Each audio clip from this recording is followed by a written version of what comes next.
All right.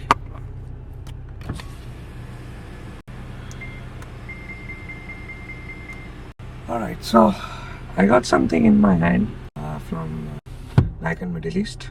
It's going to be exciting. It's something big, something fast. So I'm trying to get out into the field and going to test it.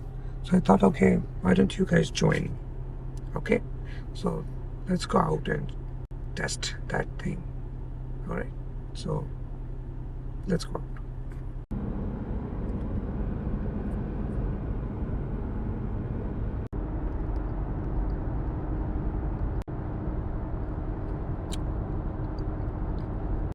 Alright, so here's the thing.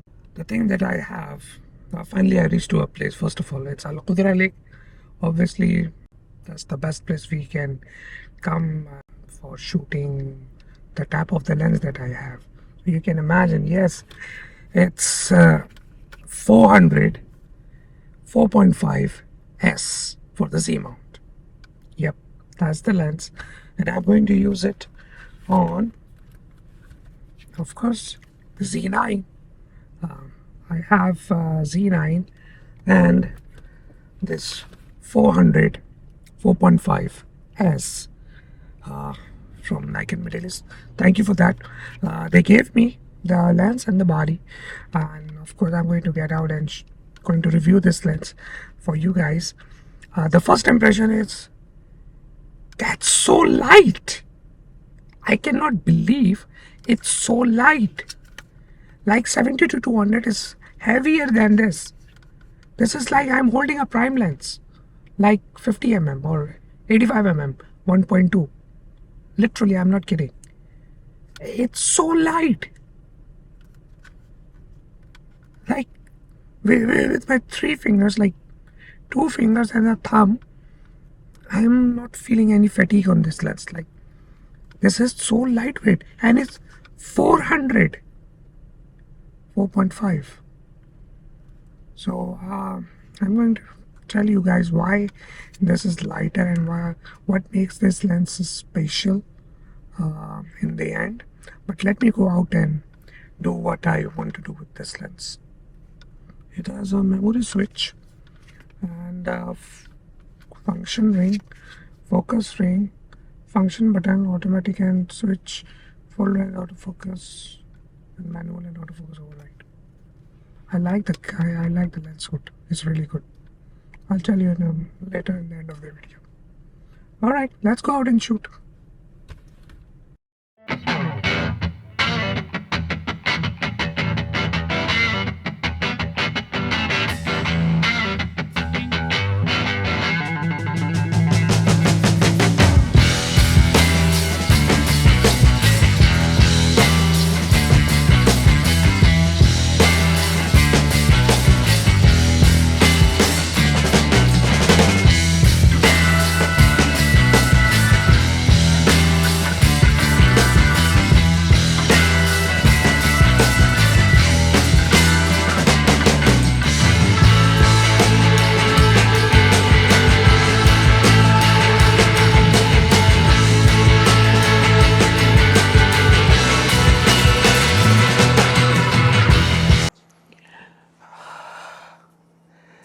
So welcome back after watching the images, sample images actually.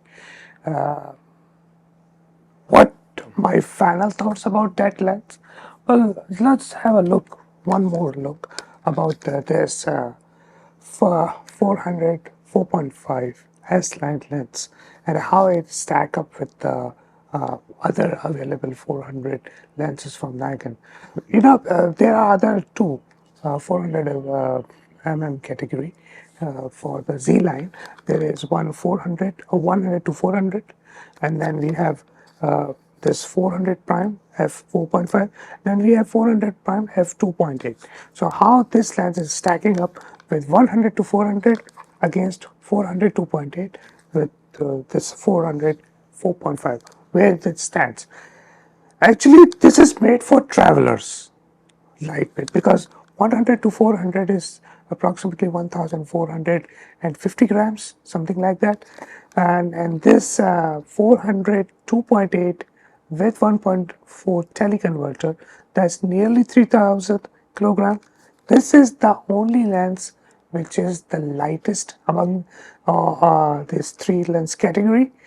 This lens is 1150 grams. So 14 and a half, 1400 something grams. Then we have 3000. Then this is 1100. So big difference. And how the price this is stacking up. The price of 100 to 400 is around $2,800, whereas 400 2.8 with 1.x teleconverter, that's $14,000. $14,000. And this lens is around $3,200. So this lens is literally standing between 100 to 400 and 400 2.8. It's stacking right in the middle. It's 400 4.5. Again, so what this lens is made for which type of photographers? It's for travelers. It's because of the weight. It's very lightweight. It's so lightweight that the first time when you're going to pick this lens up, you feel like, is this a joke or what? Seriously, this lens is so lightweight, only 1.1 kilo, 1100 grams. And the build quality is robust all the way. I found no issue with this. By the way, this lens collar, this lens hood, I really like this. Why? Because the top of this lens hood, the outside of this lens hood is made of hard rubber, really hard rubber. Over here, these edges, it's so hard that you can literally put the lens like this on any surface and it will save the lens.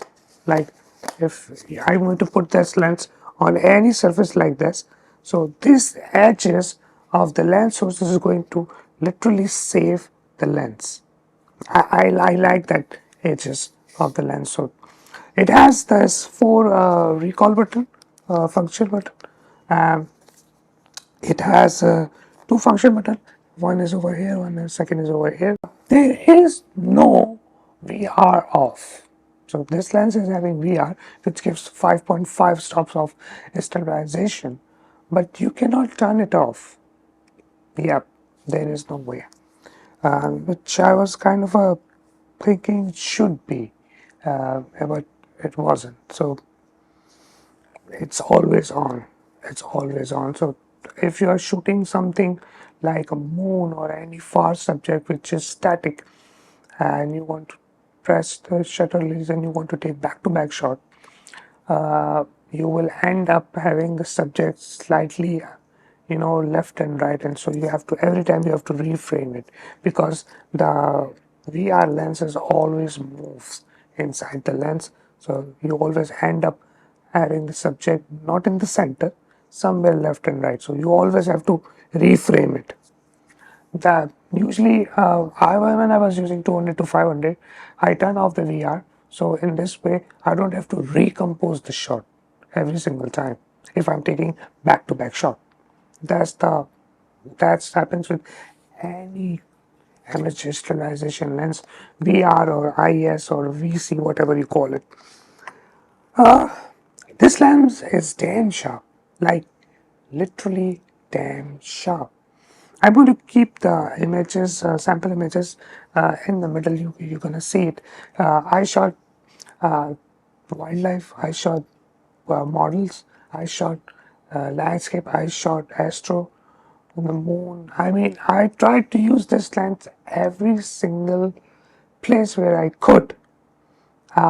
With, of course, the mighty Z9. And thanks to Nikon Middle East for giving me this camera and lens to have a hands-on experience and share with you my honest thoughts. This lens is literally like 500 5.6 PF lens, if you remember, for the f mount. That lens was so awesome, very fast in autofocus and everything. This lens is exactly like that. It's stacking right in the middle of 100 to 400 and 400 2.8. So this lens is right in the middle. Okay, you are definitely going to say, well, it's 4.5. the bokeh is not going to be good. Well, if you are seeing sample images, the bokeh is really nice. I mean, I don't see any complaint. The subject separation is enough to tell the story. Literally, I don't see anything which makes me say, well, I don't need 4.5, I should go for 2.8. But remember, this is $3,200 and 2.8 is $14,000. So you are paying around $10,000 plus. $10,000 plus just for 1.3 stops more light. If you have deep pockets, fine, go for it. But that lens is 3,000 gram. This is 1100 grams. Nearly 3 times the weight. So this lens is 3 times lighter than the 400 2.8. Like I said, when you're going to first time going to hold this lens, it looks like it's just really a lens or it's a joke because it's so lightweight. When I first, got my hands on it, it's like, seriously, is this really a lens or is just plastic? It's not plastic. It's a hard shell plastic, like literally. And recently we are having heavy rains in UAE, and I took this lens out into the heavy rain, and I was shooting right in the middle of heavy rain outside. You can see the lens how it was, in the rainy condition. And okay, as you see, this is stormy weather, rain. And I just finished shooting with this 400 4.5S, and it's all wet in this heavy rain, as you can see.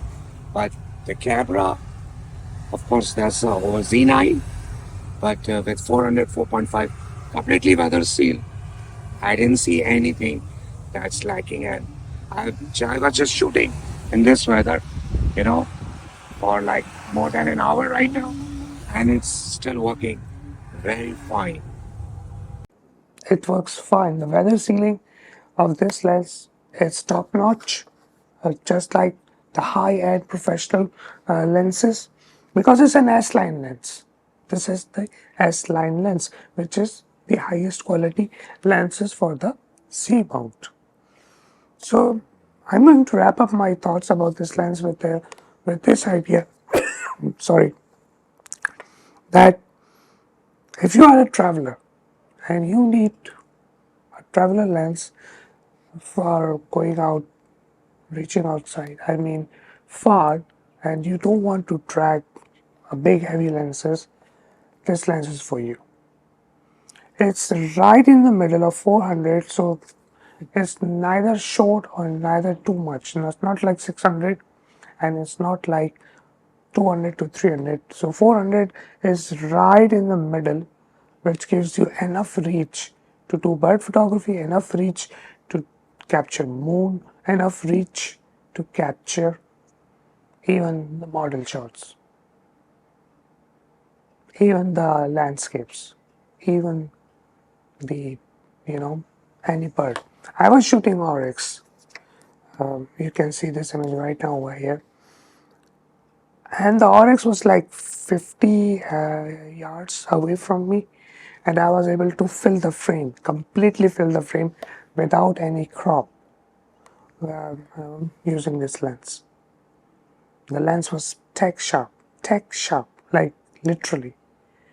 I love the way it renders the image. I don't have to post process the output of coming from this lens. That's the best thing.